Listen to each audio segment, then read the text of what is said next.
શું કહેવા માંગશો? પહેલાં તો આપને અને આપના દર્શક મિત્રોને મારા જય હિન્દ, જય ભારત.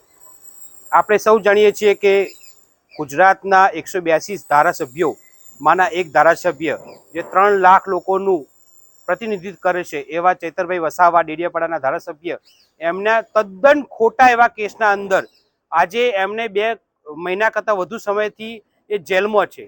અત્યારે આપણે સૌ જાણીએ છીએ કે ભાજપની માળા ફેરવતા અને ભાજપનો ખેસ ધારણ કરીને બળાત્કાર કરી શકો છો, ભૂમાફિયા થઈ શકો છો, વ્યાજખોર થઈ શકો છો, બેન દીકરીઓના સાથે દુષ્કર્મ કરી શકો છો, આ તમામ વસ્તુઓ કરી શકો છો, અનાજ ચોરી કરી શકો છો, તમામ વસ્તુ કરી શકો છો અને તમને જામીન પણ મળી જશે. પહેલાં તો ફરિયાદ ના થાય, અને જો ધારો કે કોઈ જાગૃત વ્યક્તિએ કોઈ ફરિયાદ કરી દે તો ફરિયાદ થયા પછી તમને જામીન પણ મળી જાય.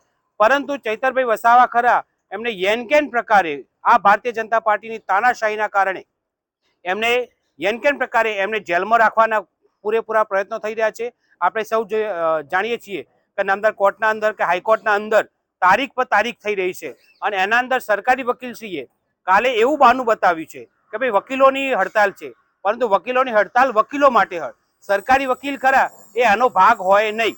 સરકારી વકીલે તો હાજર રહેવાનું હોય. એક તરફ ડેડિયાપાડાના ધારાસભ્ય ચૈતરભાઈ વસાવાના વકીલશ્રી જે નામદાર સુપ્રીમ કોર્ટથી આવી રહ્યા છે તેઓ હાજર હતા, પરંતુ સરકારી વકીલ હાજર ના રહ્યા, જેના કારણે વધુ એક તારીખ પડી છે.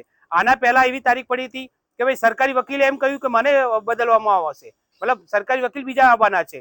એમ કરીને તારીખ ઉપર તારીખ નામદાર હાઈકોર્ટના અંદર આ ભારતીય જનતા પાર્ટીની તાનાશાહી સરકાર કરી રહી છે, જેનો ભોગ આજે 3 લાખથી વધુ પ્રતિનિધિ ધરાવતા ડેડિયાપાડાના ધારાસભ્ય ચૈતર વસાવા થઈ રહ્યા છે. આ તબક્કે એટલું જ કહીએ છીએ કે દરેક તાનાશાહીનો અંત આવે છે. અંગ્રેજોનો પણ અંત આવ્યો હતો, આ કાળા અંગ્રેજોનો પણ ટૂંક જ સમયમાં અંત આવશે.